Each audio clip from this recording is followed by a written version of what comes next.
তো হ্যালো বন্ধুরা, পুরো হেলমেট মাথাতে ভিডিও বানাতেছি কারণ চরম ঠান্ডা।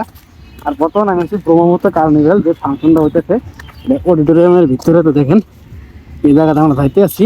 তো দেখা দেখি ভিতরের মধ্যে কি কি আছে, যেহেতু এই জায়গায় অনেক কিছু অ্যাডমেট দেখছি তার ওসামা আসামে গুনে অর্গানাইজ করছে। তো চলেন ভিতরে যাই, অনেক লোক নিয়ে জায়গায় এসে গেছে গা। তো লেটস গো, কি কি মানে করা যায় দেখা প্রত্যেকটা জিনিস আজকে আপনাদের দেখাবো, দিনে দেখাবো। যেহেতু আমি দিনে এক মতো দেখে নিয়ে ফেসবুকে একটা ভিডিও দিচ্ছিলাম, মেলা দিন পরে দেখে নিয়ে যায় কি কি অ্যাক্টিভিটিস করতে পারবেন। বুঝতেছেন, তামাম জিনিস কিন্তু কাছে যায় লাসিক ঘাটের একদম পাশে। তো চলেন যাই ভিতরে, দেখেন আর ভিতরে আর মধ্যে এরকম নিশান নিশান বানাই দিচ্ছে। তো ওই জায়গায় যেগুলো অ্যাড করছে মানে ওয়াসাম আসামের একটা জিনিস দেখতে পাচ্ছি। তো মজা কিন্তু তামাম ঠান্ডা আসছে। মাসে তুই বাইক নিয়ে আয় বসে, আমি তো বাইক বাইরে থেকে আসলাম। তো নো টেনশন, হেঁটে হেঁটে দেখি জিনিসটা ক্লিয়ারলি ভালোভাবে বুঝতে দেখতে পারবো।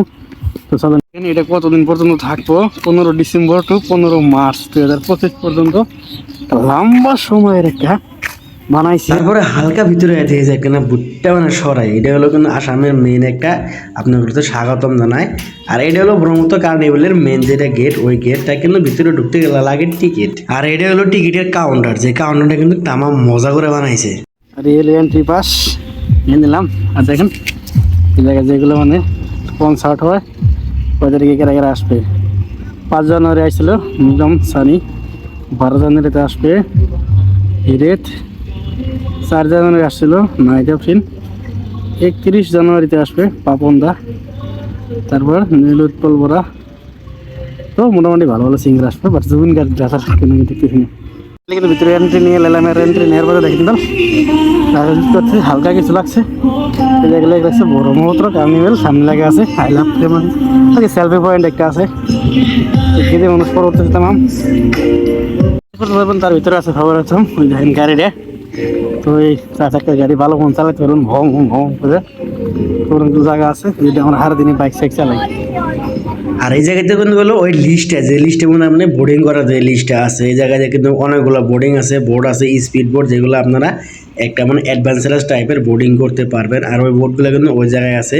তাছাড়া কিন্তু এই জায়গায় হট বেলুন আছে, তারপরে রোপওয়ে আছে, অনেকগুলো অ্যাক্টিভিটিস আছে। তারপরে দেন এই যে একটা বড় বোট, এই বোটটা নিয়ে কিন্তু আপনার ব্রহ্মপুত্রের মধ্যে সানসেট দেখায়। ভিতরে আসার পরে দেখি যে ভিতরে কিন্তু যেগুলো খাদ্য আছে, যেগুলো পোকা মাওয়ার, যেহেতু আসাম নর্থ ইস্টে পোকা মাওয়ার খায়, তো স্বাভাবিক একটা ব্যাপার, পোকা মাওয়ার এই জায়গায় আপনারা দেখতে পারবেন। তারপরে কিছু একটা দূরে যাওয়ার পরে আসামের একটা মানে থলুয়া প্রজাতির মানে সবগুলোতে আমরা যখন যে বাঁশের অলঙ্কার, এই বাঁশের অলঙ্কার এই জায়গায় অনেক প্রচুর পরিমাণের আছে, যেগুলো একদম অর্গানিক, দেখতে খুব সুন্দর। এই জায়গায় আপনারা দেখতে পারেন একটা চেয়ার আছে, চেয়ারটা এখন টোটালি বাঁশ দিয়ে বানাইছে। তারপরে আসামের যেহেতু মানে অনেকগুলা জাতি আছে, জাতিগর কিছু একটা কাপড়ের এই জায়গায় স্যাম্পল আছে।